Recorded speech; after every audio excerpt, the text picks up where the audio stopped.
bem-vindos a mais um episódio Mesmo Crimes. Eu sou a Bruna, comigo está a Jéssica. Oi, Jéssica. Olá, pessoal, como que vocês estão? Tudo bem, gente? Tudo Tem bom, algum recado? meus amores? Não. Teve gente, ouvinte, que eu trombei Sim. no Perifacol. Fiquei muito feliz. E é isso, gente, foi bem legal. Ai, que bacana.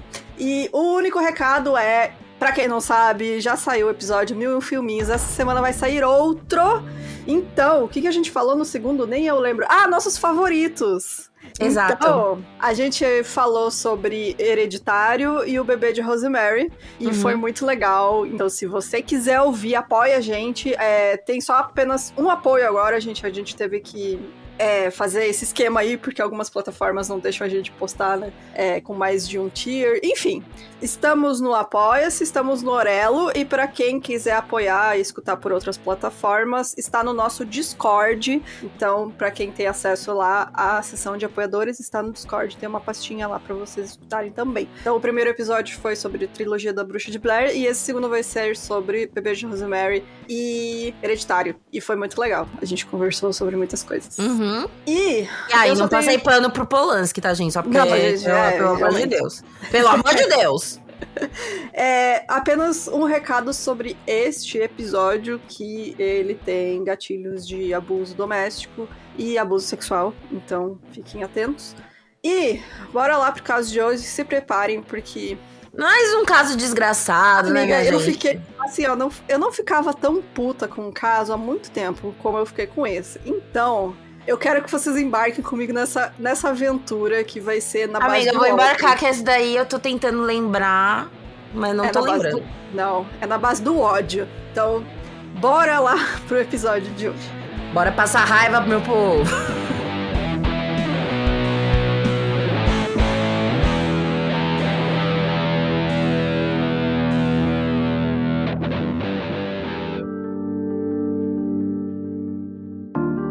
Antes de começar, eu só quero aí deixar a minha indicação de um podcast sobre este caso, inteiramente dedicado a ele, que se chama The Teacher's Pet, que é um podcast australiano lançado em 2018. Foi um dos primeiros podcasts de True Crime que eu ouvi. E, assim, o trabalho deles é maravilhoso e contribuiu muito para esse caso ser reaberto. Porque na época que o podcast foi lançado era um caso frio, né? Já estava aí há muitos anos parado. Então... fica aí a indicação, eu usei muita coisa, tem acho que 16 episódios, e depois eles lançaram mais uma série de episódios de outro podcast para acompanhar o julgamento. Então, assim, recomendo demais, porque é um trabalho muito bom e tem muitos detalhes. Então aqui, assim, eu botei, né, o que eu lembrava de cabeça das minhas pesquisas, mas se você quiser todos os detalhes, exatamente todos os nomes e tal, as datas, escutem o podcast que é muito bom. Então, bora lá. A Lynette Joy Sims, ela nasceu em 1948 em Sydney, na Austrália. Ela tinha um irmão e uma irmã, e a sua família era de classe média e eles viviam em uma região de praias e resorts na costa norte da cidade. A Lynn, como era conhecida, era uma garota simpática e carinhosa que falava baixo e aprendeu com a mãe a sempre respeitar os mais velhos e como ser uma esposa ideal no futuro. Seu primeiro e único relacionamento sério começou em 65, depois que ela conheceu o Chris Dawson em um evento das escolas que os dois participavam. Ele também tinha 16 anos e, além de um irmão mais velho, o Chris também tinha um irmão gêmeo idêntico chamado Paul. E os gêmeos Dawson, eles eram inseparáveis e faziam tudo juntos. Eles usavam a mesma roupa, desse tipo, assim. O Paul era o mais dominante dos dois e o Chris copiava tudo que ele fazia e sempre tentava agradá-lo. Os dois chegaram a desenvolver uma fala própria, né? Que às vezes é comum em gêmeos que são muito próximos. Então eles desenvolveram essa linguagem que só eles conheciam. E eles precisaram fazer acompanhamento com um psicólogo e fonoaudiólogo quando eles eram crianças para conseguir se comunicar com outras pessoas.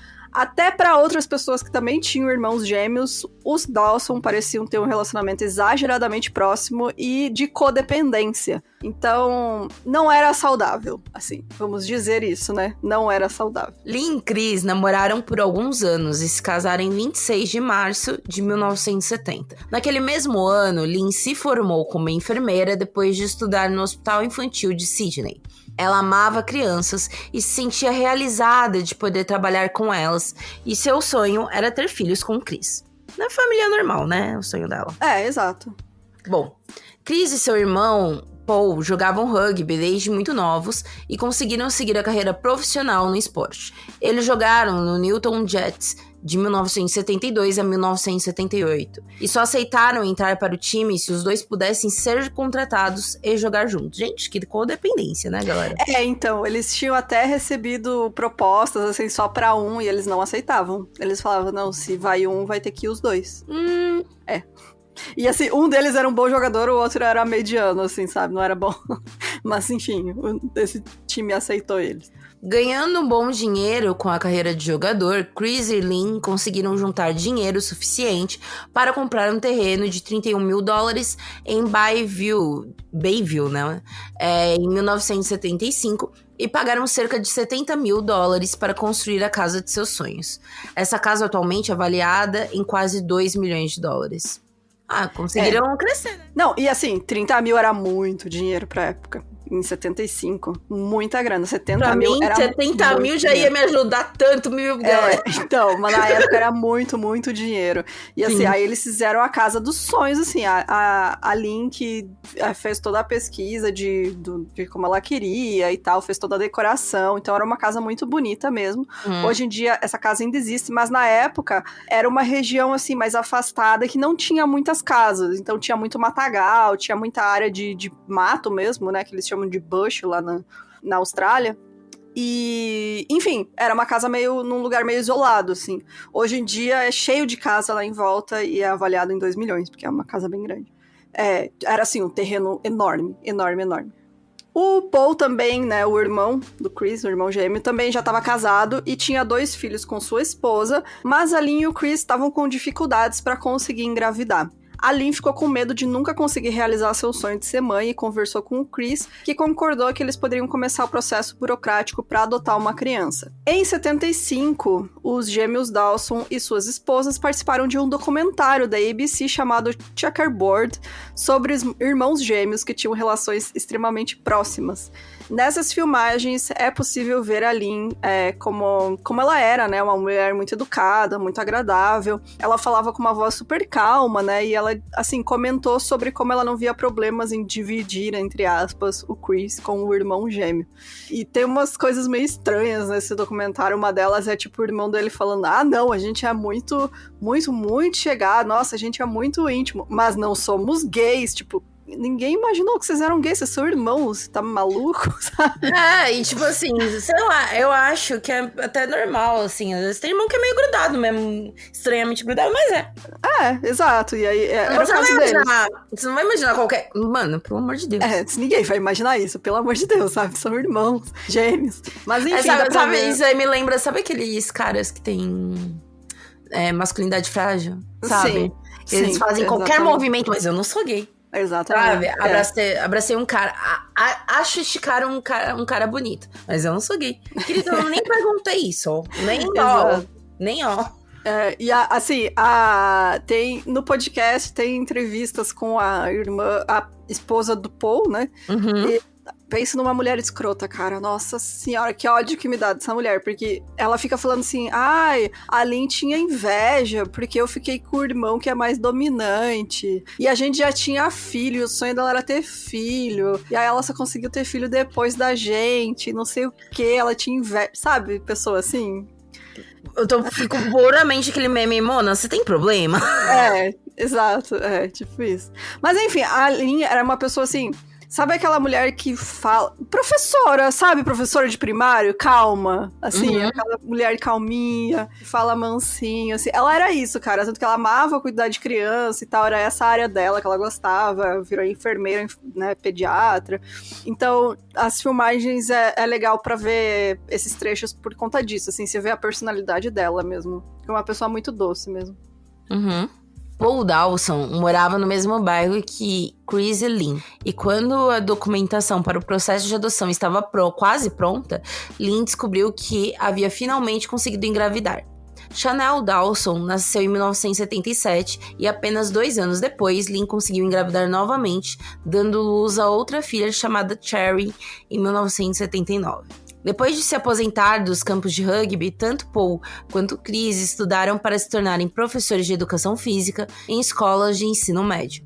Em 1979, os dois começaram a lecionar em escolas da região, e foi assim que Chris conheceu Joanne Curtis, né? Uma estudante de 14 anos de idade. E aqui começa uma parte da história que, assim, as pessoas podem falar, ai, é da época, mas não, gente.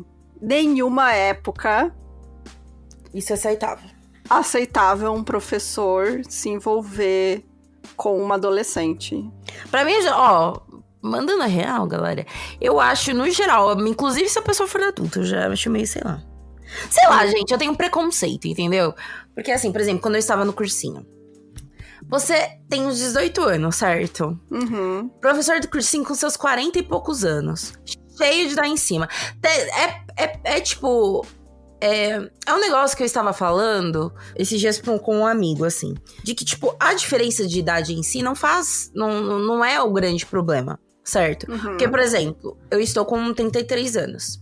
Se eu ficar com uma pessoa de 38 anos, que é 5 anos de diferença, tanto faz, sabe? Sim. Tudo bem. Porque eu e essa pessoa de 38 anos estamos numa mesma fase da vida. Exatamente. Mesmo desenvolvimento da vida. Exatamente. O que é diferente. Mas é só 5 anos de diferença. O que é diferente de uma menina de 15 e um cara de 20. Sim. Entende? Porque são outras fases. É a mesma coisa que, sei lá, 20 anos de diferença.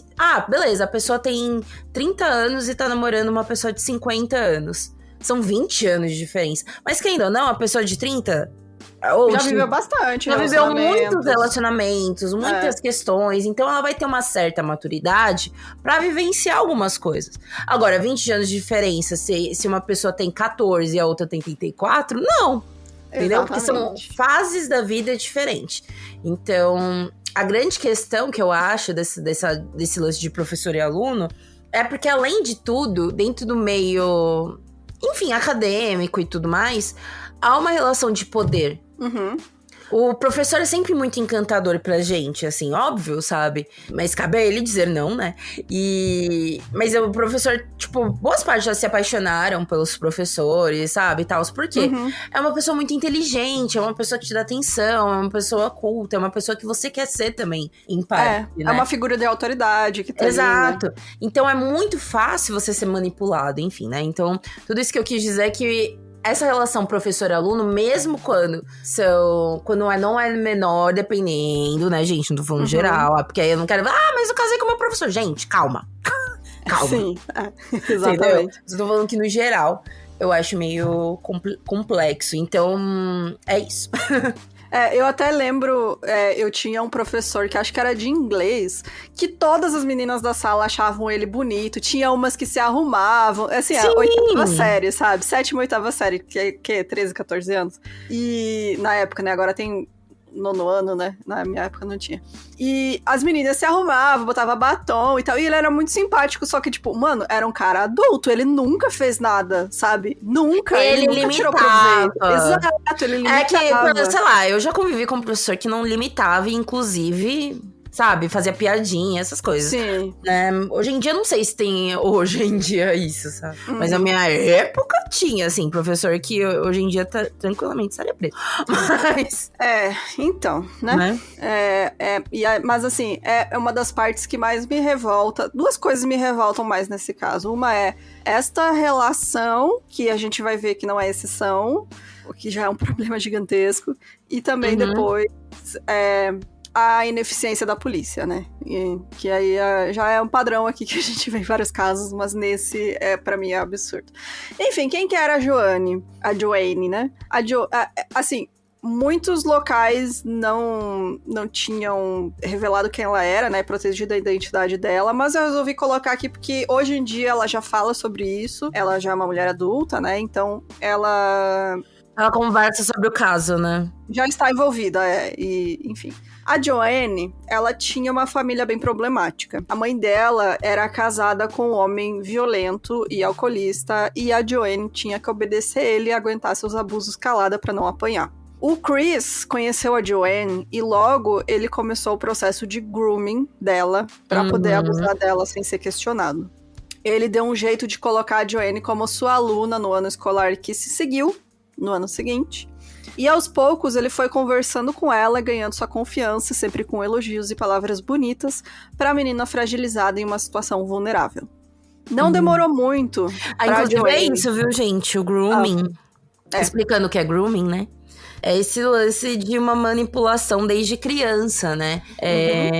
Tipo, uma manipulação para um futuro. Por exemplo, a gente vê muito isso, infelizmente, mas relatos de padrastos que desde a adolescência, sabe?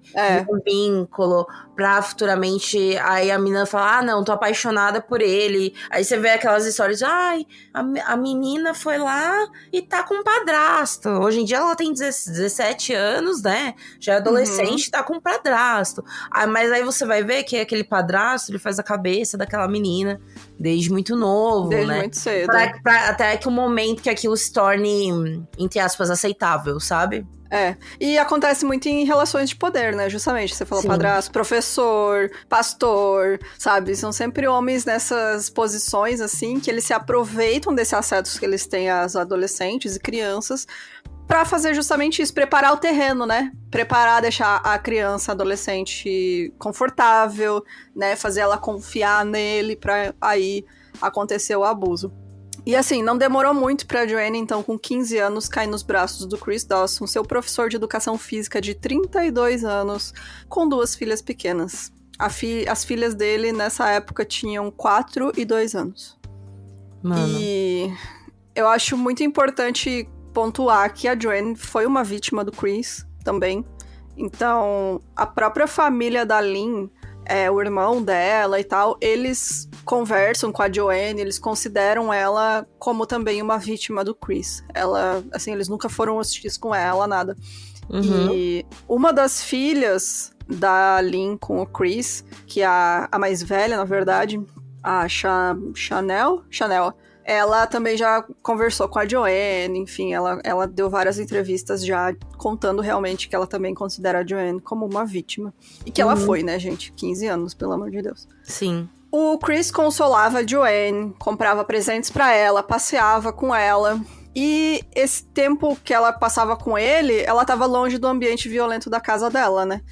Então, aos poucos, o Chris convenceu ela também a trabalhar como babá de suas filhas. Assim, ele colocou a adolescente que ele abusava dentro da sua própria casa e mantinha relações sexuais com ela sempre que a Lynette não estava por perto. Ai, que homem nojento. Horrível. Péssimo, horroroso. E tá aí outra coisa, né, mano? Eu fico... Nossa, mano, esses caras que ficam com babá, sabe? Essas coisas. Tipo, foda-se a criança, sabe? Enfim. O esquema de contratar Joanne como sua babá para então abusar dela não era novidade. Seu irmão, Paul, já havia feito isso algumas vezes. E o fato de um professor se envolver com uma aluna adolescente também não era novidade para ninguém na escola Cromer High. Era um fato conhecido não apenas de Chris e Paul, mas um grupo de pelo menos 6 professores constantemente abusava sexualmente de alunas adolescentes, e há a denúncia de que uma professora também se envolveu com abuso de meninos. E é uma normalização também, sabe? Você vê muito... Completamente. Você vê muito nessa época também disso, né? De que, tipo, normal, né? É muito absurdo, cara. Você vê muitas narrativas de alunas que se casaram com professores, né? Sim. E era um negócio assim, na cara de todo mundo, acontecia dentro da escola. Dentro da escola, gente, no ginásio ali, ó, no tapete de fazer ginástica, tava o cara lá abusando de uma menina.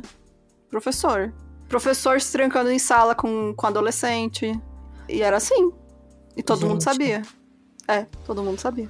Todos os alunos sabiam das histórias. E relatos de colegas de Joanne na época contam de como nas aulas de educação física eles eram deixados sozinhos pelo professor para fazer o que quiserem enquanto Chris se trancava em sua sala com Joanne. Os abusos aconteciam dentro e fora da escola. E a direção, quando recebeu denúncias do comportamento dos professores, apenas pediu para que eles parassem, pois não era aceitável que o professor ficasse trancado com uma aluna sozinho em uma sala.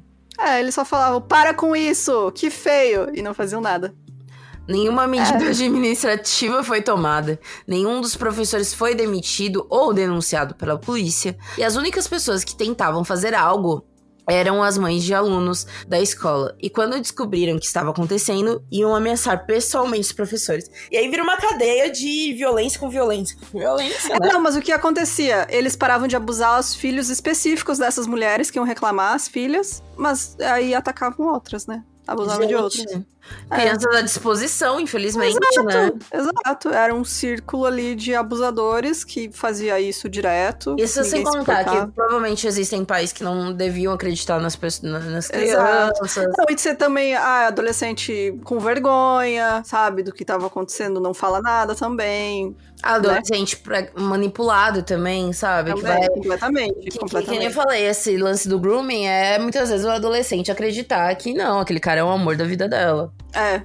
E tem no podcast do Teacher's Pet, tem relato dos alunos dessa época e eles contam realmente esse tipo de coisa, assim, quando eu vi, na sala do lado tava o Chris Dawson, tinha levado um pôster de quando ele era atleta, novo, de 20 anos, e tava mostrando ele sem camisa, o pôster dele sem camisa pras alunas, assim. E, tipo, é isso, sabe? Ninguém faz nada. É um imaginário sexual, né? Exato. O Chris e um outro professor chegaram a levar a Joanne e uma outra aluna juntos em uma viagem profissional de um seminário que eles iam participar. As adolescentes ficaram hospedadas em hotéis com eles, com tudo pago pela escola que eles trabalhavam. Toma no cu.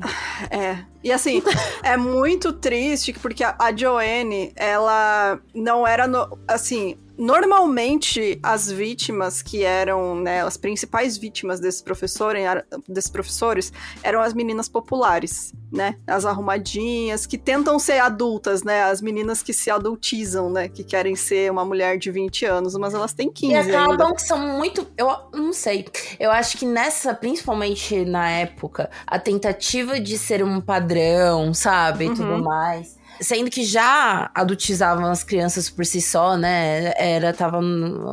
Que nem eu falei, o conceito de adolescência é muito novo, né? O conceito de infância é muito novo. Então... e a Joanne, ela fugia desse padrão, porque ela era isolada, ela não tinha muitos amigos, justamente por todo esse problema que ela tinha em casa, ela não conseguia se conectar com ninguém. E aí o Chris viu isso, né? E percebeu que ela era o alvo perfeito, porque ninguém ia se importar com aquela menina. Sabe? Ele não vai atrás da menina popular de pais ricos que quando descobrirem vão lá ameaçar ele. Ele vai atrás da menina que tem o padrasto que a vulnerabilidade é um lance, né, gente, que é muito real e recorrente nesses casos, é que a facilidade de você, como vou dizer, ser predador de pessoas com vulnerabilidades, né? Sim, exatamente. E outra coisa, assim, absurdamente nojenta que estes homens fizeram, nem dá... Nossa, cara, olha, nem dá pra chamar de gente, né? Pelo amor de Deus. Os irmãos Dawson também chegaram a tirar proveito do fato deles serem irmãos gêmeos idênticos pra abusarem das mesmas meninas, sem que ela soubesse que se tratavam de duas pessoas diferentes. Então, às vezes o Paul estava lá com grooming com uma adolescente e ele falava, não, Chris, vem cá, vai com ela ali na sala, finge que sou eu. E eles faziam isso. Bom, a Lynn começou a desconfiar, obviamente, do comportamento do marido com a nova babá. A Joanne não foi a primeira babá que ele, né, contratou a adolescente pra ir na casa deles. Mas o que ninguém sabia é que ela já estava sofrendo abusos físicos, nesse caso a Lynn, e psicológicos em seu casamento. A babá anterior da Joanne também era aluna do Chris e ela contou... Eu já ia perguntar, falava, mano, será que ela nunca desconfiou, né? Ela desconfia. A babá anterior, ela contou, depois de adulta, ela fala no podcast que ela acreditava que estava passando pelo processo de grooming também, mas ela teve a sorte de ter uma família mais estruturada e apoio em casa. E aí ela não caiu nas conversas do Chris, né? Tanto que ele É o lance demitiu da ela. orientação, né, também. Exato, Que eu exatamente. não... Muita coisa que eu lembro que minha mãe falava que eu achava uma chatice tremenda, não era, né? É verdade. Era uma orientação mesmo. É. E essa babá também afirmou que ela presenciava o Chris ser abusivo com a Lynn. Ele cantava músicas depreciativas, assim, ele cantava que ela era feia, que ninguém ia querer ficar com ela, que depois que ela teve as filhas, ela havia se deixado levar, né, e tinha ficado feia. E ela também presenciou o Chris batendo muito forte nela com um pano enrolado, sabe quando você enrola o pano, assim? Gente. Dando uma chicotada nela com um pano. Exato. É. Bom, Sue, que era vizinha do casal Dawson e também amiga de Lynn, presenciou em uma ocasião Chris a empurrando com força contra uma cerca da casa. Um dia que Lynn precisou mandar fazer um vestido para a cerimônia, ela foi até uma loja de vestidos e a vendedora da loja percebeu que ela tinha grandes hematomas roxos pelo corpo. Quando Lynn tentou buscar ajuda em sua família, sua mãe, que era uma mulher muito conservadora, lhe disse apenas que se ela apanhasse, a culpa era dela. Mas né? A mãe dela também de outra época, né? Uhum. Tipo, sabe, a Lynn nasceu... Que ano que era que a Lynn nasceu? 1948. Então, você imagina, a mãe dela já vem aí de uma época... De outras perspectivas, né? Exatamente. A mulher não era nenhum ser humano, né?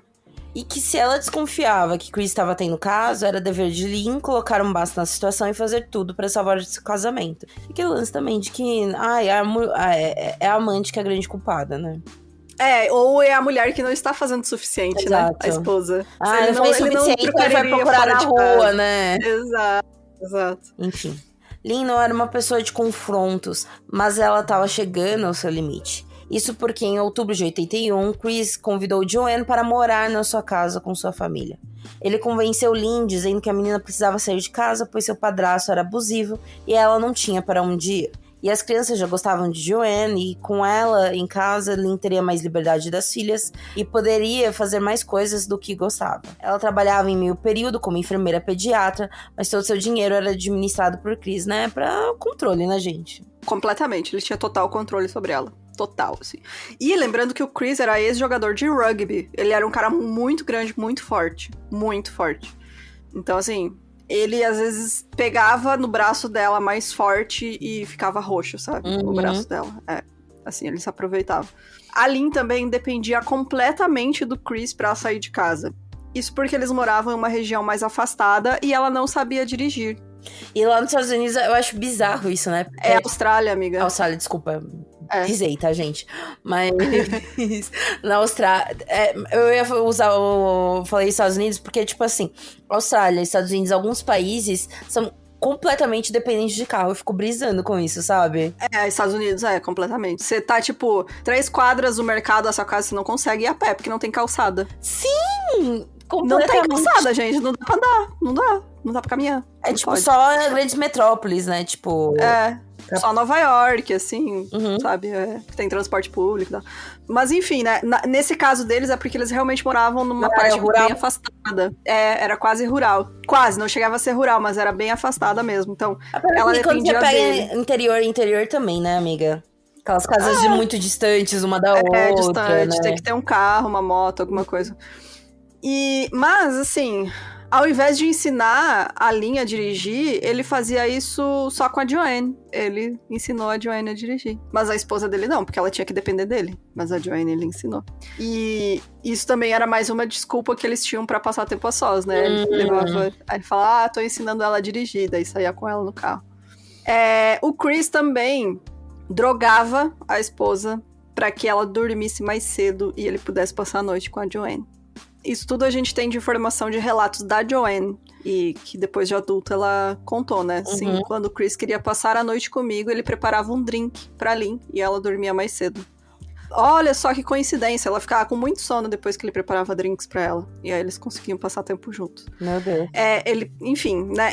A Lynn não tinha hábito de beber, ela não gostava, assim. De vez em quando ela tomava um vinho, sabe? Uma taça de vinho. Só que, estranhamente, ela ficava com muito sono depois de apenas um copo de drink preparado pelo Chris. Olha só que coincidência, não é mesmo? E a única pessoa na família da Joanne que se importou e tentou dar um basta nessa situação, mas foi do jeito errado, foi o pai dela. Infelizmente, também um homem do seu tempo, né? Reflexo do seu tempo, porque ele foi o único que se revoltou com a situação, falou, não, é um absurdo você estar se envolvendo com um professor de 30 anos. Mas ele morava em outra cidade, assim, então quando ele ficou sabendo do envolvimento da filha com o próprio professor de educação física, ele tentou interferir. Só que, assim, ele tinha amigos na polícia, ele podia ter ido falar com o Chris, ameaçado o Chris, falado, sai de perto da minha filha, mas o que ele fez? Ele preferiu tentar conversar com a Joanne do que denunciar o Chris. Pelo amor de Deus. Por isso que eu falei, um homem do seu tempo, né? Tipo, a cabeça dele, eu vou cobrar a adolescente que está sendo abusada. E aí o pai dela disse que se ela continuasse a se envolver com o Chris, ele ia cortar contato com ela. Que é a pior coisa que você pode fazer, né? Quando você você vê uma pessoa com uma situação de um relacionamento abusivo, você nunca, jamais fala pra essa pessoa, não, termina ou não fala mais comigo.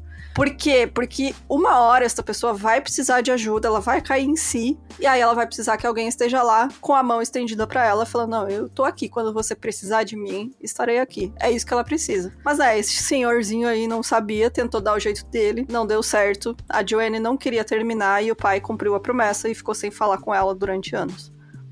De fuder, hein? Tô falando muito palavrão hoje, mas é porque... Nossa, gente. Não, esse caso é revoltante. Lynn chegou ao seu limite e resolveu confrontar Joanne. Ela não tinha coragem para questionar o marido, por isso preferiu falar com o adolescente, com quem ele tinha um caso. As palavras de Lynn foram: eu sei que você está tomando liberdades com meu marido, e eu quero você fora da minha casa. E também tem essa, né, de que, tipo, não se enxergava também como uma criança adolescente, né?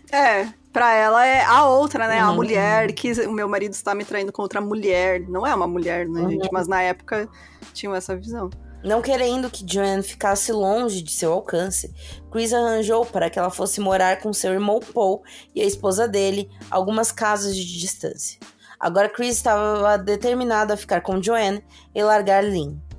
Ele chegou a se informar com o irmão mais velho, que era advogado, e este orientou que não saísse de casa. Se ele saísse, as chances de Lynette ficar com a casa e a guarda das meninas eram muito altas.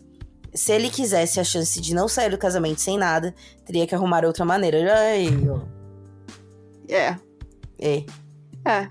Ele falou pro cara, não, eu quero fugir com a minha amante de 16 anos. E aí o irmão dele falou, se você sair de casa, a sua esposa, você não vai conseguir a casa de volta, sua esposa vai ficar com a casa.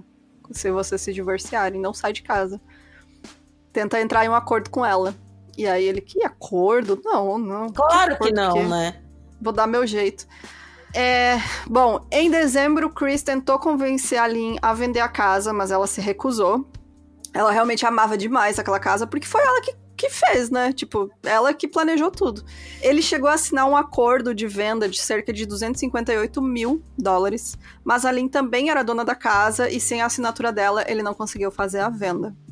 Em 22 de dezembro de 81, o Chris levou a Lynn para o trabalho e voltou para casa a arrumar suas malas. Ele preparou tudo para fugir com a Joanne e o plano era que os dois fossem morar em Queensland, mais ao norte do país. Ele deixou um bilhete para Lynn, dizendo adeus e pedindo que ela, entre aspas, não pintasse uma figura tão ruim dele para as filhas. Mas você jura, né? O que eu acho mais incrível é que a família da Lynn realmente não fez isso. A Chanel, que é a filha mais velha, ela conta que a família da mãe dela nunca falou mal do pai dela pra ela, porque eles não queriam, assim, ela, sabe, já perdeu a mãe. Eles não queriam que ela tivesse uma imagem do pai, sabe, ruim, assim. Então, eles deixaram ela crescer, eles deixaram ela vir perguntar coisas pra eles, deixaram ela se questionar e chegar às suas próprias conclusões, sabe? Então, a Chanel conta, ela inclusive lançou um livro, acho que no ano passado, contando toda a história dela e da mãe. Então, eu achei bem interessante isso, que a família da Lynn, né, a irmã, principalmente a irmã e o irmão dela, eles estavam sempre ali. Foram aquelas pessoas que estavam ali caso as meninas precisassem, sabe? Enfim. O Chris e a Joanne começaram a jornada de carro, enquanto a Lynn descobria que o seu marido havia abandonado com suas filhas na véspera de Natal. Mas na metade do caminho, a Joanne começou a ficar muito nervosa e começou a passar mal do estômago, de nervosismo, assim, ela estava muito mal mesmo. Ela já estava com dúvidas sobre o relacionamento, ela percebeu que ela realmente não queria fugir com o Chris, porque ela não queria ficar longe das amigas da irmã dela também, da mãe. Ela falou, não, eu não quero ir, não quero. E aí ela, né, depois de completar um dia de viagem, ela convenceu ele a dar meia volta e eles voltaram para Sydney. E aí eles chegaram na casa do Paul no Natal e eles ficaram escondidos no quarto de hóspedes durante o Natal, enquanto as filhas do Chris visitavam as primas, as filhas do Paul, em sua casa. Então, enquanto as filhas estavam na sala com as priminhas, o pai estava trancado no quarto, escondido com a adolescente de 16 anos que ele abusava. Meu Deus, e fugiu de casa. Meu Deus. Enfim. Joanne estava se questionando se queria mesmo continuar o relacionamento com Chris. Depois do Natal, ela resolveu terminar, e Chris a levou para a casa da mãe, mas depois foi buscá-la no mesmo dia e deixou com a irmã mais velha. Mesmo com Joanne dizendo que não queria mais nada, Chris não ia desistir. Ele conseguiu convencê-la a passarem um ano novo juntos, mesmo Chris já tendo voltado para a casa de Lynn. Depois disso, Joanne foi passar uns dias com as amigas em outra cidade e Chris fez ela prometer que ligaria para ele todos os dias. Lynn o recebeu de volta e disse para sua mãe que iria lutar para que seu casamento não acabasse. E para que isso acontecesse, ela iria convencer Chris a participar de uma terapia de casal com ela. Além da terapia de casal, Lynn queria que Chris fosse conversar com algum médico ou psicólogo porque ele estava muito mais raivoso que o normal. Eu acho que ele sempre teve muito controle nas mãos dele, né? Ele tinha o controle sobre a família dele, ele tinha o controle sobre essa menina, né? Que ele tava se envolvendo. Então, quando ele perde o controle disso, né? Eu acho que a reação, principalmente de um cara que tem, que enfim, né? Machista e pá, é a violência, né? Exatamente. Ele já era violento normalmente. Sim. Mas a própria Lynn percebeu que ele estava pior. E justamente por essa época aí, ele viu que a Joanne já estava escapando ali das mãos dele, né? Que a Joanne começou a passar mais tempo com as amigas, com a irmã, porque antes ela era mais isolada, né? E aí, ela foi passar uns dias com as amigas, foi acampar, e aí, tipo, voltou falando, não quero mais essa vida, sabe? Tipo, eu quero me envolver com gente da minha idade. E ele viu isso e ficou puto, né? Ai, mano. Bom... no dia de 8 de janeiro de 1982, Chris e Lynn participaram de uma terapia de casal e saíram de mãos dadas. Lynn acreditou que ficaria tudo bem, mas Chris tendo ameaçado ela antes da sessão, dizendo que, se isso não der resultado, eu vou dar um jeito de me livrar de você. Ai. Sim, mas eles saíram da terapia, ela realmente falou, não, vou salvar meu casamento, tá tudo certo, ele está disposto a mudar. Ela foi trabalhar normalmente naquele dia e no fim do dia a sua mãe, Helena, ligou pra ela, como era de costume ela fazia algumas vezes por semana. Mas dessa vez o Chris estava relutante em colocar a Lynn no telefone, demorou um tempo assim. E aí a Helena precisou insistir, que queria realmente falar com a Lynn, porque elas tinham que combinar o encontro que elas iam ter no dia seguinte. E aí quando a Lynn finalmente chegou no telefone e falou com a mãe, ela parecia grogue e bêbada, muito grogue. E a Lynn comentou que o Chris havia feito um drink adorável pra ela tomar. Mano. Por isso que ela estava bebinha. Elas combinaram de se encontrar no dia seguinte em um clube de piscina que o Chris às vezes trabalhava como salva-vidas. E essa foi a última vez que qualquer pessoa conversou com a Lynette, tirando as alegações do marido Chris, depois do desaparecimento dela. A última pessoa a falar com ela foi a mãe dela, que comentou isso, que ela estava muito grogue e ela tinha dito que o Chris tinha preparado um drink pra ela. E a gente sabe tudo isso porque a Helena mantinha um diário. Então tem no podcast, ele lê vários e vários trechos do diário da Helena, porque ela anotava tudo, assim, absolutamente tudo. E ela anotou isso, né? Que ela conversou com a Lynn e ela parecia muito grogue. No dia seguinte, que era um sábado, o Chris alega que a Lynn acordou muito cedo. Por que alega? Porque a partir daqui a gente não sabe realmente o que aconteceu, só tem a palavra dele e ele é um mentiroso do caralho. Se tem uma pessoa no mundo que odeia esse cara, gente, então assim, embarquem nesse ódio comigo. E, enfim, ele alega, que é a história que ele conta, que a Lynn acordou muito cedo, antes das 6 da manhã, pra preparar o café da manhã. Era muito incomum ela acordar tão cedo assim. Ela não era uma pessoa que acordava tão cedo. Ela acordava num horário normal, assim, não era uma pessoa de acordar cedo. Mas ele diz que ela se preparou pra sair porque ela precisava ir até algumas lojas e um shopping pra trocar umas roupas que ela tinha comprado. O Chris alega que levou a Lynn até um ponto de ônibus às 7 da manhã, onde ela ia pegar um transporte até esse shopping. Que shopping é esse, minha querida? Exato. 7 horas da manhã. 7 da manhã, ela ia pegar um ônibus. Nem que demorasse 1 hora. 8 da manhã, que shopping é esse que abre às 8 da manhã, pelo amor de Deus? Duas coisas são estranhas nessa história, né? Além do fato dela... ela acordou às 6 da manhã, coisa que ela nunca fazia. Era muito cedo pra essas lojas estarem abertas.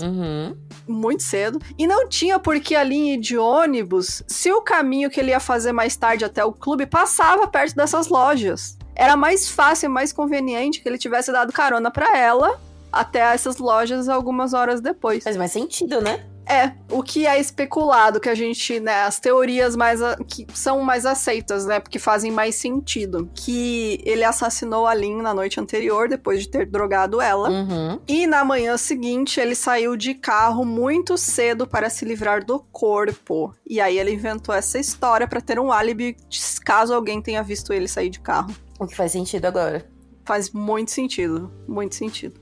Eu acho que é isso que aconteceu realmente. Às 15 horas daquela tarde, Chris levou suas filhas até o clube onde ele trabalhava como salva-vidas.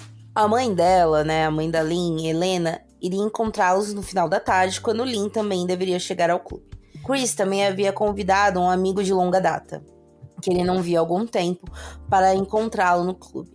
Chris comentou com ele que precisava de uns conselhos sobre seu casamento e esse amigo foi de bom grado ajudá-lo. Assim que Helena chegou, ela perguntou onde estava Lynn, ao que Chris respondeu: achei que ela estivesse com você. Pouco depois, ele alega ter recebido uma ligação na recepção do clube e voltou dizendo que era Lynn ao telefone. Segundo Chris, Lynn havia encontrado alguns amigos e estava na costa central, a alguns quilômetros de distância. Ela teria dito que precisava de um tempo para resolver as coisas, assim como ele havia tirado uns dias antes do Natal para sair de casa. Helena ficou chocada, mas não questionou Chris, e levou as netas para ficar com ela naquela noite. Pra mim, o homem fez todo um teatro, né, cara? Sim, ele inclusive chamou este amigo, que ele não falava há tempos, pra ser, tipo, mais uma testemunha, sabe? Olha, eu tô tentando salvar meu casamento, cara. E assim, nossa, combinei com a minha mulher, ela não apareceu, mas ela me ligou. Nossa, que coisa, né? Sabe? E assim, pra mãe da Lynn, pras pessoas, ele falava: ah, não, eu saí sozinho antes do Natal, eu tive que dar um tempo pra minha cabeça, porque a gente estava brigando. A gente estava brigando porque a Lynn estava gastando muito dinheiro. Não era porque ele tinha, né, se envolvido com uma adolescente que era aluna dele e abusando dela e levou ela a morar dentro. Não. E fugiu com essa menina, né, antes do Natal. Não. Ele saiu pra dar um tempo pra cabeça. Foi isso que aconteceu. E aí ele falou: então, nós estamos com problemas, sim, no casamento. Então, a Lynn também quer dar um tempo pra cabeça. E aí, a partir desse dia, a única pessoa que alega ter tido contato com a Lynn foi o Chris. Por que ela ia ligar pra ele, que era a pessoa com quem ela estava brigando? Por quê? Que ela era a única... Ele era a única pessoa que ela ia ligar. Por exemplo? Pra mãe, pra irmã. Você brigou com seu marido, você vai ligar pra alguém. Exato, pras amigas. Ela tinha amigas do trabalho, tinha a vizinha ela não dela, era uma que era mulher muito próxima isolada, dela. Né? Não era. Mas, né? Não, ligou pra ele, né? Diz ele. Ele diz que recebeu mais algumas ligações dela no dia 10, onde ela tinha dito que não ia mais voltar pra casa. E deixar as filhas de 4 e 2 anos, que ela amava muito, que ela sofreu muito pra ter, que ela, tipo, era o sonho dela era ser mãe, ela faria de tudo pra aquelas meninas. Sim, ela ia abandonar as meninas. Faz sentido? Não, né? Óbvio que não. E aí, gente, vocês querem se revoltar mais ainda? Porque se você não está sentado, agora você senta, porque o que eu vou falar agora é... No momento que isso aconteceu, este homem deveria ter sido algemado e levado preso na hora, por ter assassinado a esposa. O que ele fez? No dia 11 de janeiro, o Chris ligou pra Joanne e disse o seguinte: Lynn se foi. ela não vai mais voltar. Volta pra Sydney, me ajuda a cuidar das crianças e fica comigo. E aí, no dia 12 de janeiro, apenas... Desculpa, meus amor. Amiga, ele falou que ele precisava de ajuda e ele precisava de uma babá pra cuidar das meninas. Tá. É porque ele tinha que trabalhar. E aí, no dia 12 de janeiro, apenas 2 dias depois da Lynn desaparecer, a Joanne foi morar com o Chris. 2 dias depois. Gente. O corpo da mulher nem esfriou. Ele levou a adolescente que ele abusava pra dentro de casa. Assim... E as pessoas vendo isso. Tudo assim, normal, né, gente? É porque também o homem, tadinho, não vai ficar viúvo, coitado, sozinho, foi abandonado. Cuidando das crianças, sabe? Poxa. Exato, ele precisa de ajuda, né? Ele não sabe ser pai. De alguém. Ele precisa de alguém. E aí, em entrevistas posteriores, a Joanne conta que o Chris deixou que ela pegasse o que ela quisesse das roupas e das joias da Lynn. Inclusive, o anel de casamento da Joanne foi feito usando joias, diamantes e ouro das joias da Lynn. Que ficaram. Uhum. E a adolescente agora estava presa completamente a um homem abusivo, violento e assassino. Porque ele é um assassino. E assim, o que me deixa muito, muito triste nesse caso, a gente percebe muito no podcast, porque o podcast, o jornalista, o Hadley, acho que é, depois eu coloquei o nome dele, mas ele questiona muito as pessoas, a família, os amigos da Lynn, tipo, por que ninguém fez nada? Ninguém fez nada, ninguém procurou a polícia, e aí é tipo muito retrato da época, e todas as pessoas respondiam, a gente achava que a polícia estava fazendo alguma coisa. É porque é o marido que vai procurar, né, então... Não, as pessoas achavam assim, a polícia deve saber, se ele tá solto, a polícia sabe alguma coisa que a gente não sabe. A vizinha, se eles precisassem de mim, eles teriam vindo falar comigo, porque eu sou vizinha há anos, eu sou amiga dela. Por que nunca vieram falar comigo? Deve ser porque não precisam de mim. Todas as pessoas tinham muita confiança na polícia, e os caras, tipo, não fizeram o trabalho deles. Simplesmente isso, porque era o homem branco, o atleta, famoso, que era o queridão da galera, e todo mundo nunca faria todos isso, os merdas né? que ele fazia. Nunca faria isso, exato. Então é muito triste, porque principalmente a mãe da Lynn, a Helena, ela tinha muita confiança no Chris, ela aceitou, realmente ela acreditava que a Lynn ia voltar um dia. Tanto que a irmã da Lynn, a Pat, acho que é o nome dela, e o irmão dela, assim, até em funerais da família, a mãe dela ficava olhando pra porta, procurando pra ver se a Lynn ia chegar. Gente. E a Pat falou, ela morreu acreditando que a Lynn ia voltar um dia, porque ela não queria acreditar que o pior tinha acontecido, que a Lynn tinha morrido. Gente. É muito triste, cara, é muito triste. E aí é tipo, você vê todas essas pessoas que realmente, assim, são pessoas honestas e que acreditam que a polícia estava fazendo seu trabalho, e sendo que não estava. Mas é aquela coisa, a polícia também não chegou nem a ser notificada, né? Foi bem depois e não fizeram o trabalho deles quando foi, né?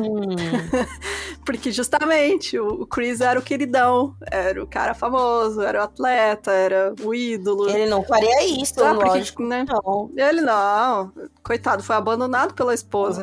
Então, assim, as pessoas realmente tinham confiança de que a polícia ia fazer alguma coisa, esperando, e a polícia não fez nada.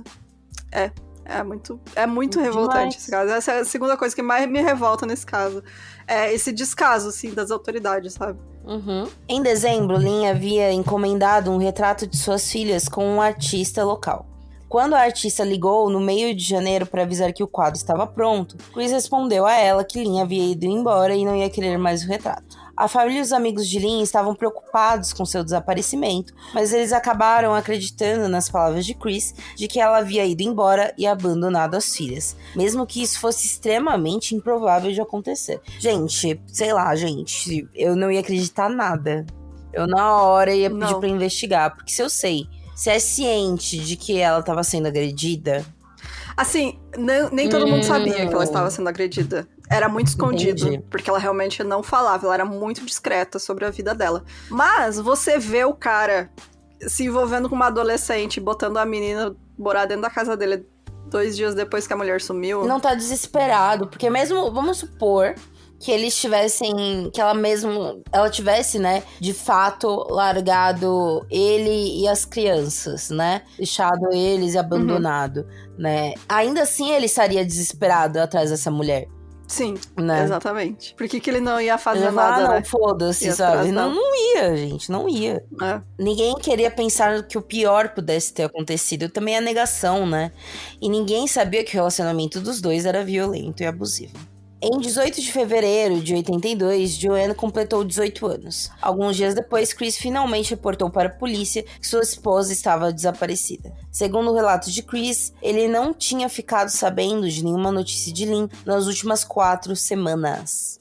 Ele também disse que havia um registro bancário que indicava que Lynn esteve na cidade de Warriorwood no dia 12 de janeiro e que, segundo o que ela disse, ela poderia estar envolvida em um culto religioso. Nessa época...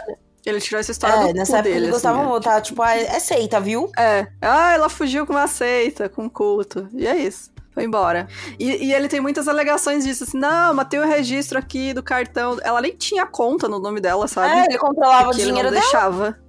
Exato. Tipo, não tem registro, é só a palavra dele. Não existe registro nenhum, de qualquer atividade da Lynn, depois do último dia que a mãe falou com ela. E aí, no dia 27 de março, o Chris colocou um anúncio nos classificados do jornal procurando por Lynn. Na mensagem, ele dizia pra ela voltar pra casa como se ela tivesse fugido por vontade própria e abandonado os filhos. E ele, assim, a polícia não investigou o desaparecimento da Lynn e aceitou todas as afirmações do Chris como verdadeiras. Ele era um ídolo do rugby e constantemente jogava futebol com policiais da região. Ele era visto como um cidadão de bem. E agora, uma vítima da mulher que abandonou ele com as 2 filhas pequenas pra cuidar sozinho. Coitado. Pobrezinho do homem. Olha, gente. Coitado. Sofredor. E aí ele falou assim pra polícia, não, eu liguei pra todas as amigas dela, eu falei com todo mundo do trabalho dela, ninguém teve notícia. Aí o pessoal do podcast, tipo, conversa com todas essas pessoas e elas falam, todas, não, ele nunca, nem ele nem a polícia, nunca vieram falar com a gente perguntando se a Lynn tentou entrar em contato. Nunca. Nem ele, nem a polícia. O homem preocupado que a mulher fugiu de casa não ia ir atrás, tipo, dos amigos, falar, ela ligou pra você. Né? Bom, apenas em agosto, o Chris precisou preencher um formulário com mais informações pra polícia, onde ele afirmou que ele e a Lynn estavam passando por problemas de casamento por aproximadamente 2 anos, mas era porque ela, a Lynn, estava tendo muitos gastos financeiros. Como se... olha...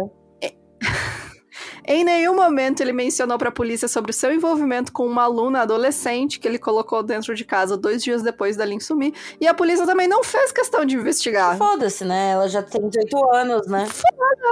Não, e acredito na palavra dele. Por que ele iria mentir, né? Um cidadão de bem. Um queridão da galera.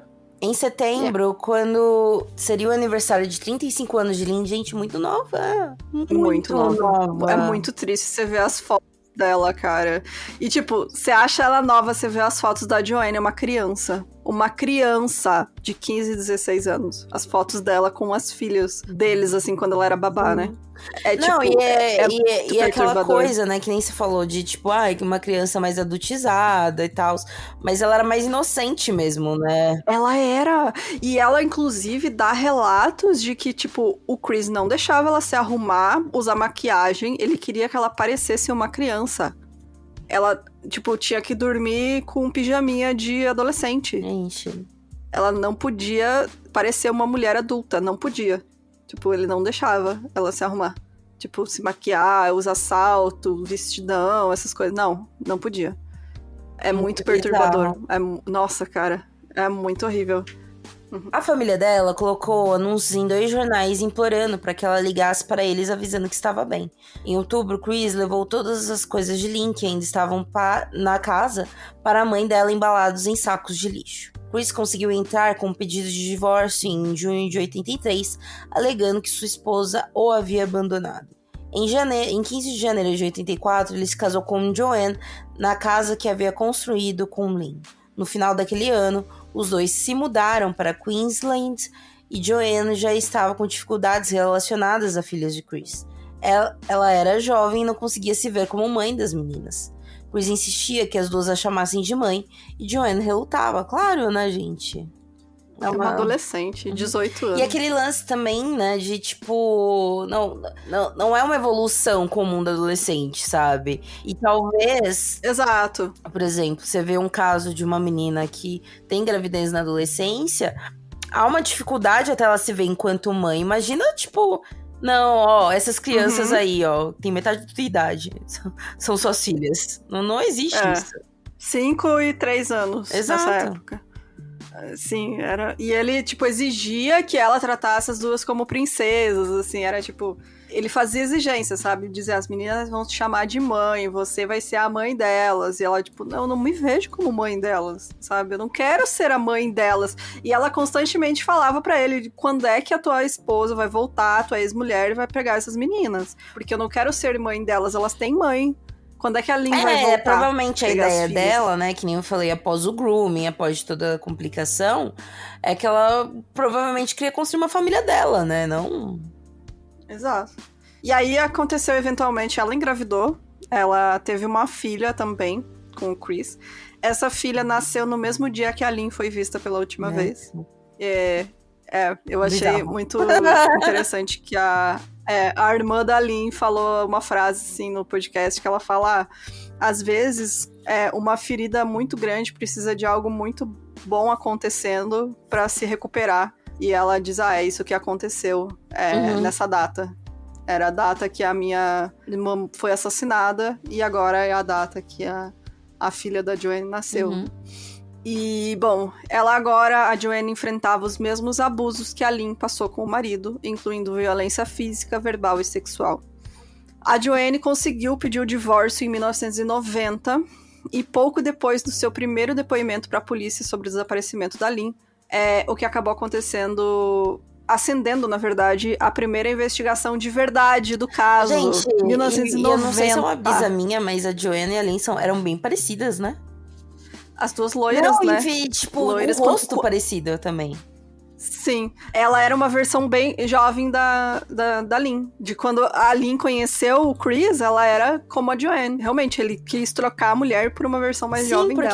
Sim, porque você vê, por exemplo, tem uma imagem que é, tipo, enfim, mostrando as duas, né? E aí eu falo, gente, até mandei aqui, gente, quando eu falo mandei aqui, eu mandei no nosso Discord para apoiadores. Mas é muito parecidas, muito. Muito parecidas. Sim, você pega essas fotos de quando eles se conheceram, que eles eram adolescentes, né, a Lynn e o Chris, e pega as fotos da Joanne, elas são muito, muito parecidas. É bizarro. É bizarro. Bizarro. Bom, voltando aqui... Enfim, né, a primeira investigação, então, em 1990, 8 anos depois que a Lynn desapareceu. O Chris foi chamado para depor em 91 e disse que 10 anos antes, em dezembro de 81, ele estava tendo um caso com uma garota, mas que esse relacionamento já tinha terminado na época que a Lynn desapareceu. Gente, mas eu tenho uma dúvida. O que deu qual que foi o gatilho para voltar à investigação? A vizinha, a Sue.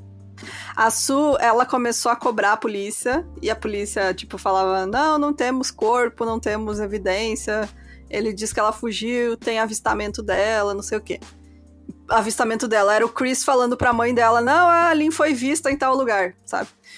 E aí a Sue, ela, no podcast tem todos esses detalhes, tá, gente? Eu não consegui colocar tudo aqui. Mas, basicamente, a Sue foi fazer uma queixa pro órgão que faz o monitoramento da polícia. Seria o órgão de monitoramento mesmo, pra ver se eles estão fazendo o trabalho deles. E ela mandou pra eles lá assim, não estão fazendo esse trabalho. E aí esses caras foram lá e assumiram o caso pra investigar. E aí foi a primeira vez que investigaram o caso. Aí você vê, não era nem parente, né, Dani? Não, era amiga. Era uma amiga. Porque a família realmente tava lá, a polícia deve estar fazendo alguma coisa, né? Se tá demorando é porque, né, não conseguiram achar nada. Também confiar muito no marido, né? E ninguém ia achar, tipo, as pessoas realmente não estavam achando assim que, não, impossível a polícia não estar fazendo absolutamente nada. Sim, gente, é possível. Não, e o marido reclamou, então provavelmente deve estar fazendo alguma coisa, né? Exato. Mas esse início da investigação não deu em nada. Afinal, já tinha passado 8 anos, né? Como é que você vai pegar registro bancário, registro telefônico, enfim. Podia ter falado com testemunhas? Podia, mas não fizeram isso também. Foi, tipo, só o início de investigação.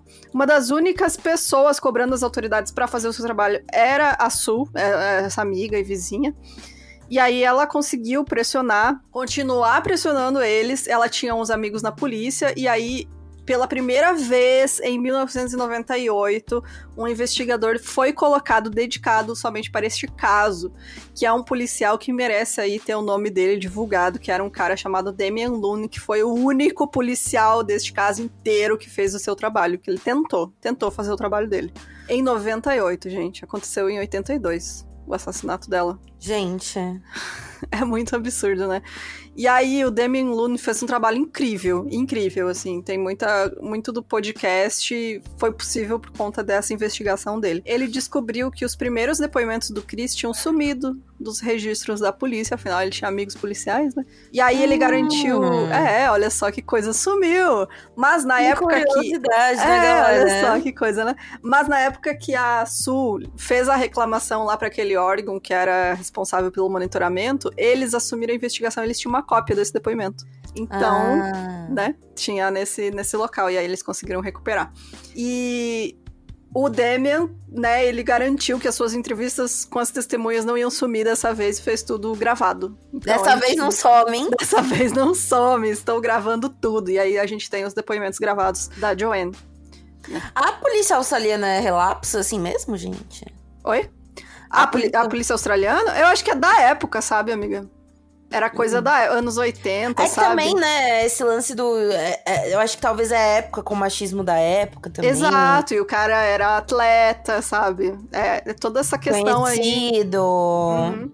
Sim, faz sentido. Yeah. Damon conduziu diversas entrevistas com Joanne e pela primeira vez a polícia tinha evidências de que Chris tinha todos os motivos e oportunidades possíveis para ter assassinado sua esposa e se livrado do seu corpo na área rural onde moravam, que era coberta por matagais fechados. A investigação de Damian reuniu evidências suficientes para que fosse feito um primeiro inquérito público oficial, que seria entregue à promotoria para que, então, ele decidisse se iriam prosseguir com a acusação e julgamento. O inquérito foi feito em 2001 e nele o magistrado concluiu que haviam evidências suficientes para satisfazer um júri de que uma pessoa conhecida havia sido responsável pelo assassinato de Lynn. Mas Nicholas Cowdery, que na época era o diretor da sua promotoria, determinou em novembro daquele ano que não havia provas suficientes para suportar uma acusação de assassinato, afinal o corpo de Lynn nunca foi encontrado. É porque aquele lance do não tem corpo, não assassinou. E ele, e tem avistamento dela. Não tinha. Avistamento. Uma pessoa viu uma loira ali na Austrália. Porra!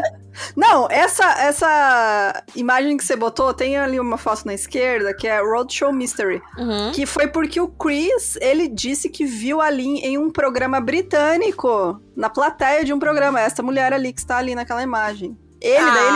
Ele ligou pra Helena, que era a mãe dela, e falou, nossa, eu vi a Lynn num programa de TV, lá na Inglaterra. Menina, que curiosidade, né? Coisa, né? O outro avistamento era a esposa de um amigo dele, e que falou que tinha visto ali em uma praia, sei lá onde, na Austrália, só que, tipo, essa mulher acabou falecendo depois, e tanto a filha dessa mulher quanto o marido dela falaram que não era pra polícia considerar, porque essa mulher, ela, tipo, inventava coisa pra chamar atenção. Era um fato conhecido que ela fazia isso. Então, não era um relato confiável, assim, sabe? Enfim... E durante todo esse tempo, enquanto aconteceram essas investigações, foram feitas algumas escavações na casa. Foi encontrado um suéter da Lynn, todo esburacado, enterrado perto da piscina. Mas nunca foi encontrado nenhum corpo, assim, né? Nunca conseguiram encontrar nada. Também 8 anos, né, cara? Muito mais do que isso, né? E já passou, já estamos em 2003 aí. Já foi muito mais tempo. E aí, a promotoria, o cara lá, né, da promotoria falou que não ia fazer o julgamento, não ia fazer a acusação, mas um inquérito foi feito em 2003 e teve os mesmos resultados com um magistrado diferente. O de que alguém que conhecia a Lynette foi responsável por sua morte. Esta pessoa, obviamente, seria o marido, que tinha todos os motivos e as chances de ter assassinado ela. Mais uma vez, a promotoria local se recusou a fazer uma acusação contra o Chris Dawson, porque não havia um corpo e eles consideravam os rumores de que a Lynn tinha sido avistada como sendo reais e não apenas especulações. Nunca existiram provas de que a Lynette foi vista após 9 de janeiro de 82 e não existe nenhum registro dela depois dessa data, incluindo trabalho, contas, dívidas, tentativas de contato com sua família. Nada. Como é que a pessoa ia sobreviver? Nossa, sim. Sabe? Sem um registro. Nada. E aí, uma investigação sobre o desaparecimento da Lynn foi reaberta em 2015. Enquanto ela estava acontecendo, em 2018, o jornal The Australian lançou um podcast investigativo sobre o caso. Este podcast, como eu comentei lá no início, se chama The Teacher's Pet, e foi feito pelo jornalista Hadley Thomas, e ele conta com detalhes tudo o que existe de informação sobre o caso, desde a época que a Lynn foi assassinada, e conversa com dezenas de testemunhas e familiares que nunca tiveram resposta ou a dedicação da polícia para resolver o caso. Como eu comentei com vocês, foi um dos primeiros podcasts de True Crime que eu conheci, assim, e é incrível, é um trabalho muito incrível mesmo. Eles reacenderam completamente o caso, assim, as pessoas já tinham esquecido, era só a família que tinha, assim, né, esperança ainda de alguma coisa ser feita, e aí com o podcast as pessoas viram todos os absurdos que foram feitos, né, pela polícia de não investigar e de ninguém ter feito nada, enfim. E aí foi uma pressão enorme do público. Sim. Agora pensando... Ai, gente, brisa, né? Eu pensando se a música da Melanie Martinez tem a ver. Talvez tenha. Não... Ah, ela é australiana? Ela é australiana, não é? A Melanie Martinez? Não é? Quem que é australiana? Ou ela é da Nova Zelândia? Ah, não, eu tô pensando na Lorde. Não, a Melanie Martinez, ela é... de Nova York, nada a ver. Não, é que The Teacher's Pet é um nome que se dá pra, tipo, a queridinha do professor. Ah, tá. Não, exatamente. O Teacher's Pet, a música é sobre esse rolê. Sim, seria a expressão que se dá, né? Tipo, a queridinha do professor, que seria, no caso, a Joanne, né? Sim. Tem filmes também que utilizam esse termo, esquece. Sim. Brisei. O podcast contou com 16 episódios e foi uma febre nacional, e também conquistou o público em outros países. A pressão popular aumentou e forçou as autoridades australianas a se desculpar com a família Sims sobre o caso de Lynn, sobre como o caso, né, foi tratado nos anos 80. Novas buscas foram feitas na casa do casal, mas nada foi encontrado. Porém, novas testemunhas criaram coragem para dar seus relatos por conta do podcast e da mobilização que ele gerou. Muitos ex-alunos da Cromer High também conseguiram juntar forças e coragem para nomear e acusar professores abusadores daquela época. Uma coisa que eu acho muito legal, gente, é podcast investigativo, meu sonho. Sim, eu acho muito legal meu também. sonho, gente, mas a gente não tem dinheiro. A gente queria ter verba pra fazer, né? Mas é um trabalho muito difícil. Se vocês vissem o tanto de ideia boa que a gente tem. Mas se alguém quiser patrocinar aqui... Mas enfim, por exemplo, gente, inclusive... ouçam os podcasts do Chico Felice. Sim, porque sempre tem desdobramentos depois que ele faz o podcast. Eu acho maravilhoso. Verdade. Bom, em dezembro de 2018, Chris Dawson foi preso e acusado de assassinato de sua primeira esposa, Lynette Dawson. Seus advogados tentaram argumentar que o julgamento fosse protelado permanentemente devido à repercussão do podcast. Segundo ele, seria impossível selecionar um júri imparcial que não teria sido influenciado pela cobertura que o podcast gerou nos últimos meses. O pedido foi negado, mas o julgamento foi feito sem um júri, apenas como juiz para dar veredito. Até aí tudo bem. Eles... Não, vamos cancelar forever. Não vai ter julgamento, porque é impossível arrumar um júri imparcial. Aí o juiz fala, não, tá de boa, eu faço. Tá de boa. Eu julgo. Eu julgo, não tem problema não. Acho que eu estudei pra isso, hein? Exatamente. O julgamento aconteceu em 2022 e, assim, é muito incrível você ouvir o podcast, porque o podcast acompanha isso ao vivo. Nos últimos episódios, enquanto o podcast estava acontecendo, tava indo gente dar informação pra polícia que eles não podiam divulgar. E aí, tipo, nos últimos episódios é essa época aí que o Chris foi preso. Foi preso. O Chris foi preso. Essa influência, né, menina? É uma coisa. Eu virei gringa já. E aí, como eu comentei, né? Eles fizeram depois uma série só para acompanhar. Eles fizeram aí, né? Enquanto estava acontecendo o julgamento, eles fizeram uma série que era pra cobrir. Gente, não fizeram um documentário disso, não, gente? Não fizeram. Porque tá aí, né? Um material maravilhoso pra um documentário, muito bom. né? Eles lançaram um livro, acho que o Hadley Thomas lançou, que é o jornalista, né, do podcast, ele lançou um livro baseado no... Tá em inglês, né, amiga? Sim, tá em inglês, né? E a filha da Lynette, né, a Chanel, a mais velha, também lançou um livro. Mas é isso. Não tem... Que eu saiba, eu acho que não tem nenhum documentário atual sobre isso, não. O julgamento aconteceu em 2022 e durou 6 semanas, sendo concluído em 11 de julho. E pela sentença estar nas mãos apenas do juiz, ela pode levar mais tempo, né, do que um júri. Porque o juiz, ao contrário de um júri, precisa descrever todo o seu processo de tomada de decisão de se o acusado é inocente ou culpado das acusações. Então ele tem que dar todo um relatório, basicamente, né? Ele entrega ali um TCC falando esses são os motivos pelos quais eu acredito que tal pessoa é inocente ou é culpada. Em 30 de agosto de 2022, o juiz Ian Harrison passou 5 horas descrevendo a sua justificativa para chegar na sentença de que o Chris Dawson era culpado pelo assassinato da Lynette. Entre seus motivos, ele citou as inúmeras mentiras do Chris para a polícia sobre o seu relacionamento com a Joanne, sobre a vontade dele de acabar com o casamento e também sobre ter recebido ligações dela depois do seu alegado desaparecimento. Ele rejeitou a hipótese da defesa de que a Lynn teria abandonado sua família depois de todas as testemunhas e evidências apontarem o quanto ela era dedicada com as filhas que ela sofreu tanto para ter. Ela era realmente uma mãezona. Ela nunca, jamais ia abandonar as próprias filhas. E aí isso foi um peso muito grande pro juiz rejeitar a versão da defesa de que ela fugiu, ela foi embora, nunca mais foi vista. Chris Dawson foi sentenciado a 24 anos de prisão pelo assassinato de Lynette, podendo ser elegível para condicional após cumprir 18 anos. Em maio de 2023, Chris foi levado a julgamento novamente, dessa vez por manter relações sexuais com uma estudante menor de idade na escola Cromer High. Ele foi condenado e sentenciado a mais 3 anos de prisão, com 1 ano adicionado à sua condicional. Ele atualmente está com 76 anos e em 2024 tentou recorrer à sua sentença, mas teve a apelação negada e segue preso. Gente, A Joanne? Nunca mais casou, não quis mais saber. Vive com a filha dela, já casou e tal, ela mora sozinha agora. E ela não tem mais contato com ele? Não, desde que ela se separou, ela não quis mais saber dele. Ela... Realmente, foi caindo as fichas, né, dela, talvez. Exato, ela virou uma mulher mais madura, adulta, né, e percebeu todos os abusos que ela sofreu. Ela colaborou muito com a polícia, deu todos os depoimentos e tal. Inclusive, esse outro processo que ele sofreu foi pelo abuso dela, né?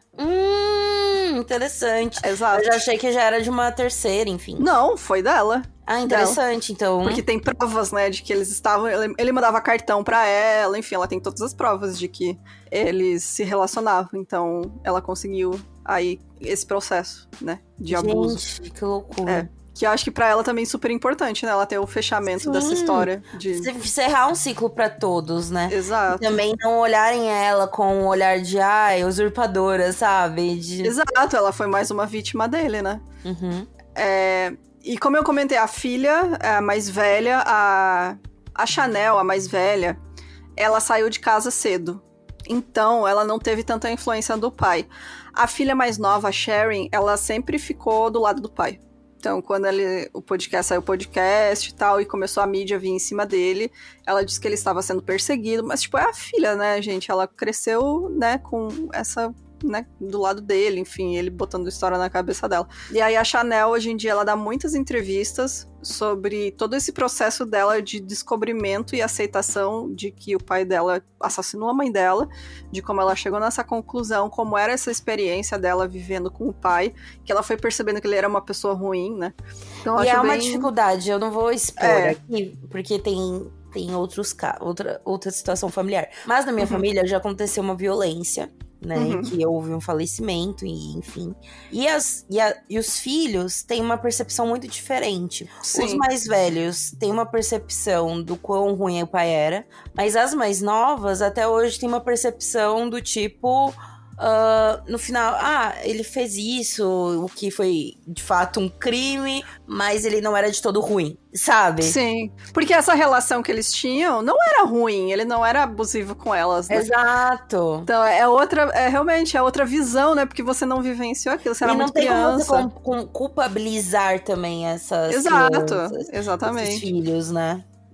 Então, é isso, assim, a Chanel é bem vocal hoje em dia, e aí ela agradece muito a família da mãe, né, os Sims, tanto o irmão quanto a irmã e os sobrinhos e tal, que deram esse apoio, né, como eu comentei, eles nunca falaram mal do Chris pra ela, eles ainda tiveram um contato, né, com as crianças e tal, por causa da avó, mas, tipo, eles nunca quiseram falar mal do Chris pra ela, falar, não, foi o seu pai responsável pelo assassinato da sua mãe, sabe, justamente pra, né, não deixar a criança, ela tá morando com o pai, sabe, ela vai crescer com esse cara, então, se botar isso aí na cabeça dessa criança... Como que vai ficar foda, a cabeça das crianças também. Exato. E o Chris acabou casando de novo, pela terceira vez, ali com uma mulher que também era professora, depois, mas isso bem mais pra frente. Inclusive, quando ele foi preso, ele ainda estava casado com essa mulher. E é isso, assim. Hoje em dia, as pessoas fizeram memoriais e tal pra Lynn e finalmente tiveram justiça, né? Depois de 40 anos. Aí que a Lynn foi assassinada.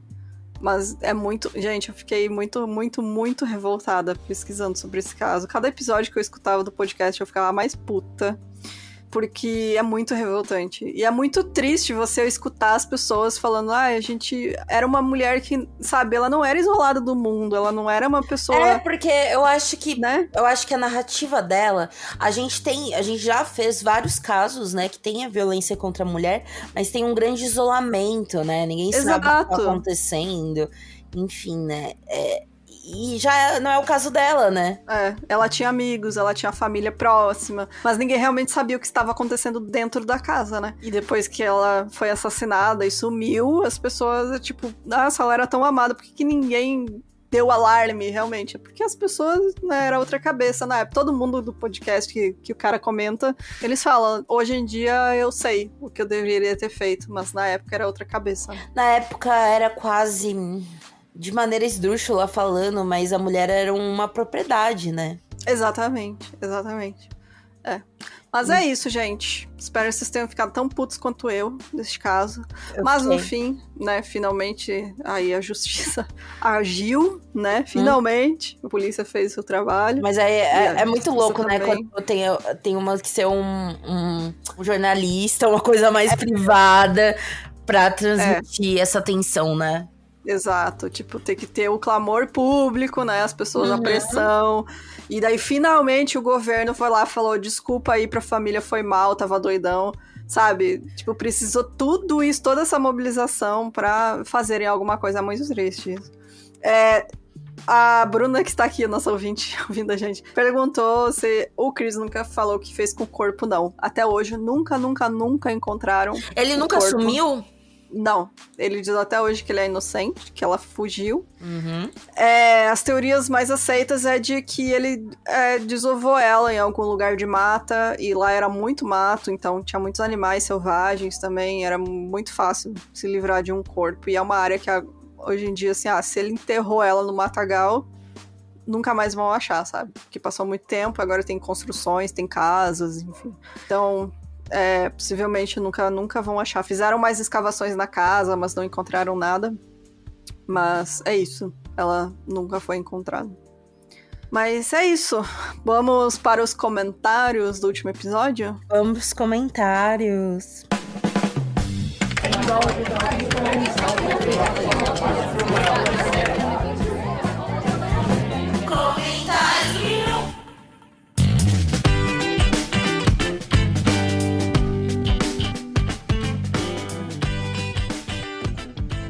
O episódio do Adolfo Constanzo. Eu quero começar agradecendo uma pessoa, ele pediu pra ficar anônimo, mas é um ouvinte nosso que ele mandou um e-mail pra gente sobre a religião do Palo Alto, que Ele diz, no Brasil se chama Quimbanda. Na verdade, tem diferença porque na versão brasileira, né, teve outras influências. Gente, essa daí eu já fiquei chocada. Porque pra mim, a Quimbanda não tinha nada a ver com isso, entendeu? Segundo esse nosso ouvinte, sim. Seria basicamente, né, as mesmas origens, assim. E ele comenta que ele é adepto dessa religião, e ele até falou, não matamos ninguém, claro que a gente sabe. E aí eu achei legal que ele mandou fotos e tal, e ele pediu pra ficar anônimo, justamente pelo julgamento das pessoas. Então, muito obrigada aí pelo e-mail, para você que sabe quem você é. Mas ele disse, assim, somos todos do bem, né? Mas somos livres para usar nosso conhecimento como quiser. E ele diz até que tem um caldeirão e tal, né? E, enfim, é bem interessante mesmo.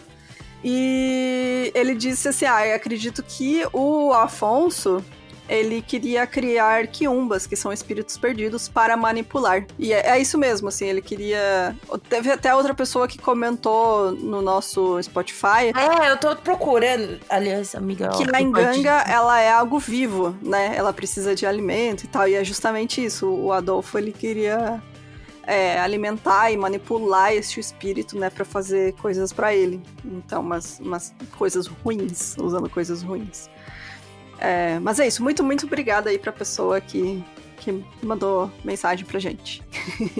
Bom, outro comentário, gente. Aqui, ó, que foi o da Natasha mesmo, né? Que você falou. Sim.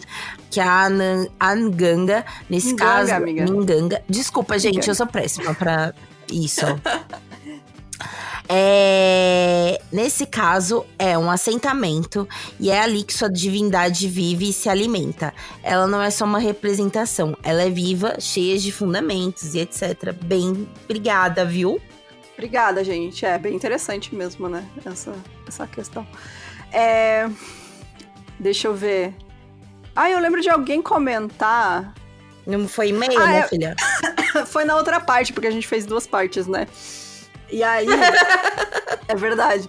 E aí alguém comentou depois que saiu a segunda parte, mas na primeira parte, por isso que eu não tava achando. Que foi a Amanda Fagundes. Ela comentou lá no Insta. Ela falou assim...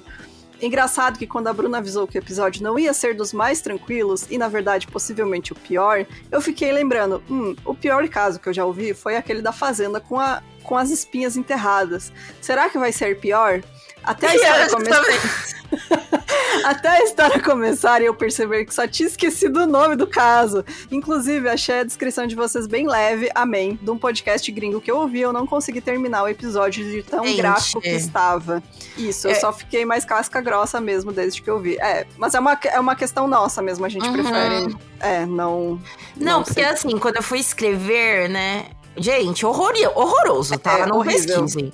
Não pesquisem foto dos bagulho. Não tem foto gráfica de corpos, mas tem, tipo, caveiras, essas coisas assim. E aí... E sim, tem muita coisa gráfica. Tinha muita descrição gráfica. Mas que nem a Bruna falou, é um negócio nosso. E a gente não gosta, até porque... O que a gente faz no True Crime aqui, né, queridos? A gente gosta de entender uma questão de história, a gente gosta de entender uma questão local, sabe? Várias questões em relação a isso. Então a gente não quer, tipo... gente, se quiser isso, vai ver um da Atena, desculpa aí. Exato. Eu acho até que é, tipo, pra gente parar com essa glamorização, né, do crime, porque a gente não tá aqui pra ter os detalhes horríveis de tudo que aconteceu. Muita coisa é horrível, que nem o caso que a gente contou hoje, é horrível, mas assim, a gente não deu detalhes gráficos de nada que eu acho que não precisa, sabe? Nada de horror porn, né? Nada do tipo... o prazer de ver algo tortuoso e tudo mais, sabe? Isso tem filme de ficção, né, gente? Não precisa... não precisa ser true crime. Então, é uma escolha que a gente faz hoje em dia... foi com o tempo a gente foi assumindo essa posição, né? Não é, você vai escutar nos episódios, né, primeiros lá, a gente realmente falava algumas coisas gráficas, assim. Mas foi uma escolha que a gente acabou fazendo, né, aos pouquinhos e percebendo que é a melhor saída pra gente, assim, que a gente fica mais satisfeita, né, profissionalmente, de não falar detalhes gráficos, e tipo, não, aí ele foi lá e cortou a cabeça fora e comeu o olho e sei lá, sabe? Então... é isso. E é ruim também, se você imagina, sei lá, vai que algumas das pessoas conhecem as vitimadas, sabe? Fica É uma questão nojento, de respeito, né? Pra vítima Exato. também. Exato. Mas, deixa eu ver aqui no Instagram. Sugestão de caso mais levinho. Gente, eu gosto de sugestão de caso mais levinho. Sim. Né? Porque, enfim... Inclusive, recebemos mais umas sugestões ali no e-mail. Já separei tudo. Inclusive eu tô lendo aqui, ó, Diogo, vou anotar aqui desse do Steven J. Russell, famoso por fraudes e inúmeras fugas da prisão. Eu amo. Sim, só que, gente, quando vocês forem mandar pra gente, manda no e-mail. Não é nem por nada, não. É porque no e-mail tem como a gente salvar uma pasta de indicações, entendeu? Isso, então, quando a gente vai escrever, a gente já consulta aquela pasta e tal. Mas eu entendo que a facilidade do Instagram é foda. Só que aí não é, tipo, 100% certeza que a gente vai... Vocês entenderam, né? É isso. Exatamente. Eu falei tudo enrolado, minha dicção tá péssima, acontece. Né? E outro comentário é: o melhor é a Bruna dizendo que é ateia, mas ficaria com medo de mexer nas coisas por causa da energia. Só pra constar, concordo com você. E a Jéssica, na boa, também não vou mexer. Acho que ninguém nesse mundo ia mexer naquilo lá, né, gente? Pelo amor de Deus. Gente, eu não sou ateia. Eu sou... é que nem algum tweet que eu vi assim, que é tipo assim, que há uns 5 anos atrás é ateu e hoje em dia, passe espírita, tô indo, sabe? A sinal da cruz, tô fazendo, sabe? Eu nunca digo não, porque a gente nunca sabe, né, minha gente? Energia boa, vem que vem. Talvez não seja bom, então não vou fazer, entendeu? Eu não custa nada, né? Não custa nada. Eu não vou arriscar nada. Vai que eu vou lá, entendeu? E é tipo uma religião super que eu ofendi. Tô de boa. Não vou ofender ninguém, não. Tô bem. Exatamente. Entendeu? Vou ofender o fandom. Isso sempre. Mas é isso, né, gente? Eu gostei do comentário da Vitória. Que caso sinistro. Pra mim, um dos auges foram as respostas da Sarah. Você participa do culto? Não. Então participava das mortes? Não. Então você era apaixonado por ele? Não. Então por que você tá aqui, minha filha?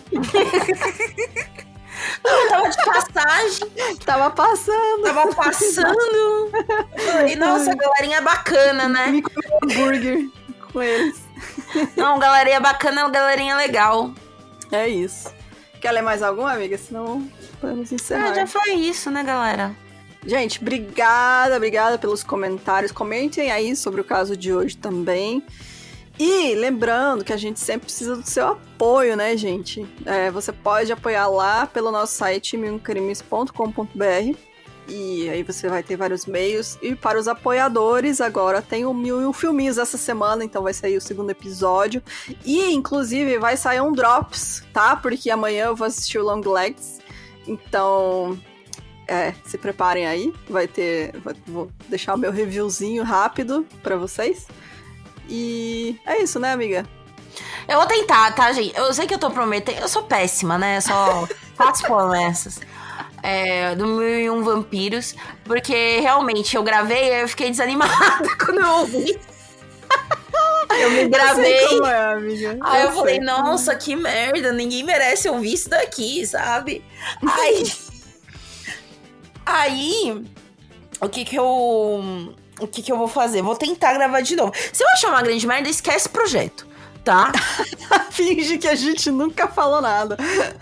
Eu tô prometendo aí. O pior que é uma ideia que eu gosto, porque eu gosto de falar de vampiros. Não sei se vocês gostam de falar de vampiro, mas eu gosto. Entendeu? Uhum. Só que, de fato, muito difícil, gente. Muito difícil, verdade. Entendeu? Pelo menos a Bruna ri das minhas coisas. Ninguém tá rindo. Não sei se eu tô sendo tosca. Ai, amiga, finge que eu tô rindo na sua cabeça. É isso. Mas é isso, gente. Beijos. Semana que vem a gente tá de volta. Tchau, tchau. Tchau, amores.